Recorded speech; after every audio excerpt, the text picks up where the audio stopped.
A sexta-feira chegou, seja muito bem-vindo ao nosso boletim.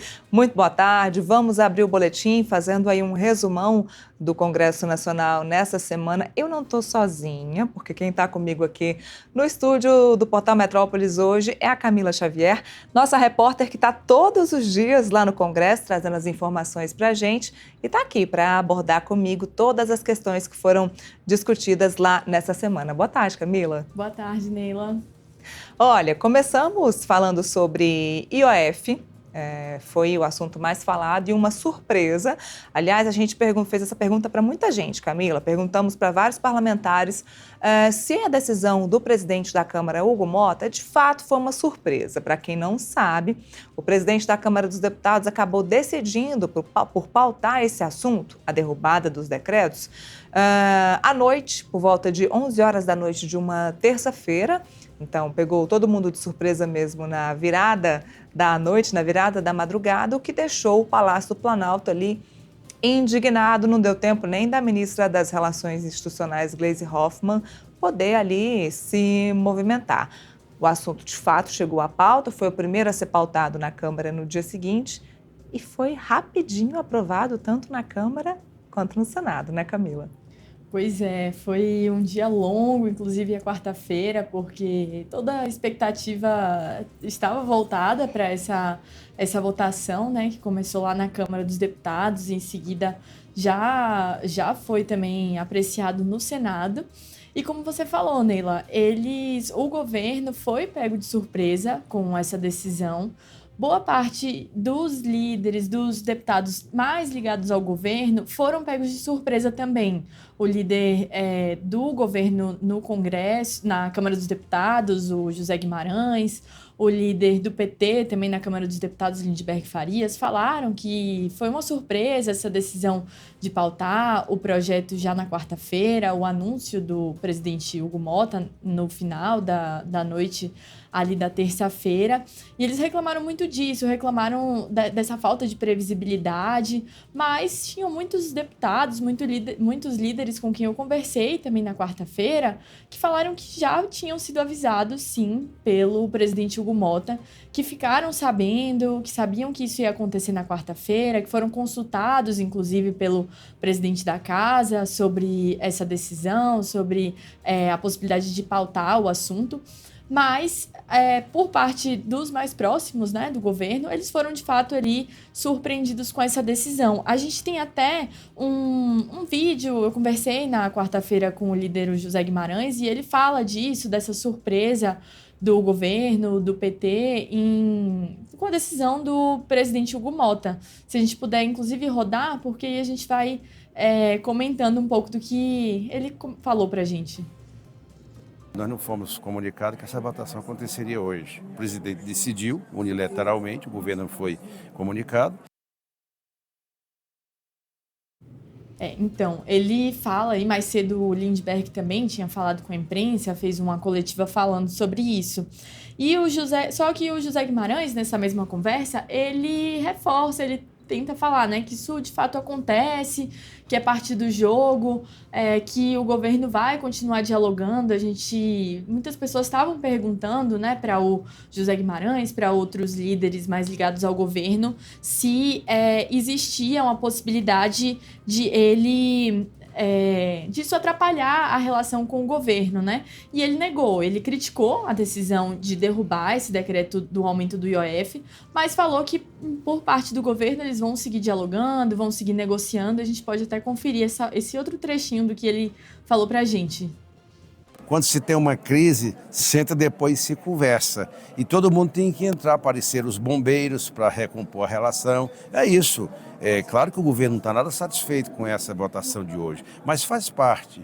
E todo mundo sabe da dificuldade que nós temos aqui na relação, por conta que nós não temos força nem maioria para votar o que quer. Sempre foi uma intensa negociação. E eu conheço aqui como farinha, porque eu passei 2 anos e meio, 2 anos com o Arthur Lira e agora com esses 6 meses com o Hugo Motta. Tudo precisa ser negociado e discutido. Não acho isso nada de fim de mundo. Evidentemente com divergência. Vocês mesmos ouviram o meu discurso aqui hoje. Foi muito duro.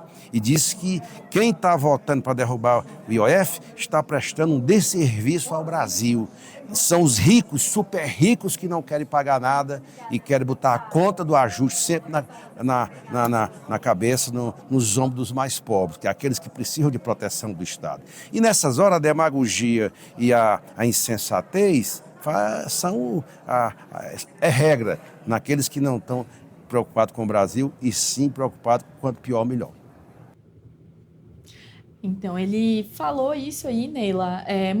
A fala dele foi muito parecida com a do líder do governo no Senado, Jacques Wagner, que também falou que, enfim, isso é parte do jogo, que não seria o fim do mundo, que o governo, enfim, que o presidente Lula, o Jacques Wagner se reuniu com o presidente Lula logo antes dessa votação, e ele falou que o presidente Lula estava sereno, que, enfim, isso é parte do jogo.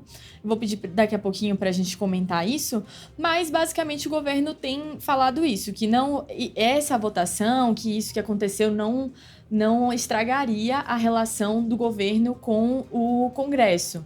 É o que a gente observa, né, Neila? Porque a gente sabe que esses movimentos acabam muitas vezes colocando pressão no governo, podem dificultar um pouco a relação, mas pelo menos o que eles falam pra gente é que, por enquanto, isso não vai acontecer, que eles vão buscar dialogar. Bom, dialogar, mas a nossa manchete diz que Haddad fala que é hora de vestir o uniforme do embate. Isso porque o presidente Lula decidiu judicializar a história. A Advocacia Geral da União agora vai provocar, sim, o Supremo Tribunal Federal por conta do aumento do IOF. É uma decisão tanto da Câmara quanto do Senado Federal. Mais uma vez, o governo Lula buscando a ajuda do Supremo Tribunal Federal porque não consegue negociar junto ao Congresso Nacional. Agora, vamos ver o que vai dar, o que vai sair do Supremo Tribunal Federal, porque o que acontece? O ministro Fernando Haddad diz que, com o aumento do IOF, os mais ricos é quem vão pagar todo esse valor, 10 bilhões de reais é o valor que o governo precisa para manter a meta de déficit zero. Então, manter ali equilibrado o valor que está previsto no orçamento. Para isso, precisa de 10 bilhões de reais. Vai sair da onde? O ministro Haddad deu a sugestão que saia do aumento do IOF.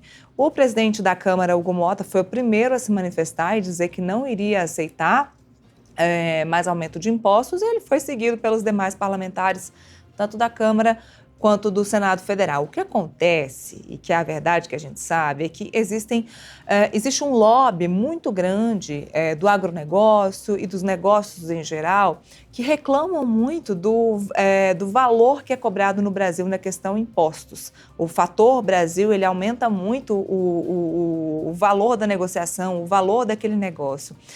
E por isso foram procurar, sim, o Congresso Nacional. Isso que o líder acabou de falar não deixa de ser verdade, de que eles estão beneficiando uma certa parcela. É claro que nós, brasileiros, não queremos mais imposto, não é essa, de fato, a saída. Mas o Congresso Nacional também não ajuda. Não fala em reforma administrativa, apesar da reforma agora estar pautada, de ter se criado um grupo para discutir esse assunto, mas nada de fato andou e nada de fato vai andar em um ano pré-eleitoral. Nós conversamos ontem aqui no Boletim, Camila, com 2 deputados que deixaram de forma clara de que uma reforma administrativa não vai andar em 2025 com campanha eleitoral em 2026. Não existe essa possibilidade. Então, quando o presidente da casa, Hugo Mota, pega o microfone, abre uma coletiva e diz que é necessário criar reformas estruturantes, mas quando? Quando vão ser essas reformas estruturantes? Isso não vai estar no calendário desse ano, esquece. Não sabemos de onde vão sair esses 10 bilhões de reais, que muito provavelmente vão sim sair do aumento do IOF, definidos por uma decisão do Supremo Tribunal Federal. Camila, ontem recebemos aqui o Coronel Crisóstomo, o deputado Coronel Crisóstomo, e também o deputado Lindbergh, ambos falando sobre a questão do aumento do IOF. Crisóstomo, claro, falando o contrário, ele que é o relator dessa proposta na casa. Perguntei para ele de onde vai sair o dinheiro, ninguém sabe muito bem de nada. No caso do Lindbergh, ele obviamente concorda com o ministro Fernando Haddad e acha que o imposto tem que ser cobrado. Se a gente tiver produção, inclusive trechos dessas entrevistas de ontem, vocês nos falem para a gente poder ilustrar aqui a nossa conversa, o nosso debate. Mas o deputado Lindbergh deixou bem claro que vetar o aumento do IOF é beneficiar uma parcela das pessoas super ricas no Brasil. Bom, encerrado esse assunto, agora o presidente Lula judicializa junto ao Supremo Tribunal Federal esse caso e a partir daí a gente vê no que vai dar. Semana que vem vai ser uma semana esvaziada por aqui, isso porque já falamos aqui, né, Camila? Festas juninas, um recesso parlamentar chegando e evento do Gilmar Palusa lá em Portugal. Então, o 13º Fórum de Lisboa acontecendo a partir do dia 4 de julho, todo mundo já se movimentando para ir para Lisboa para participar desse fórum que tem before, que tem after, que tem festa antes, tem depois, tem discussão, tem networking, movimenta Brasília toda lá para Lisboa. Até a Andresa trouxe a informação aqui, Camila, que não existem mais passagens aéreas para Lisboa na data do fórum do ministro Gilmar Mendes lá em Lisboa. Então, semana que vem é uma semana esvaziada, não deve ter nenhuma votação importante. Estou errada? Não, na Câmara dos Deputados e no Senado, a expectativa é essa mesmo, que seja, enfim, que seja cada vez mais esvaziada. Eles trataram de votar os temas mais importantes agora, né? Como a gente viu, essa questão do projeto de decreto legislativo para derrubar o aumento do IOF. Tiveram outras votações também bem importantes, Neila, que a gente pode comentar, que eles votaram essa questão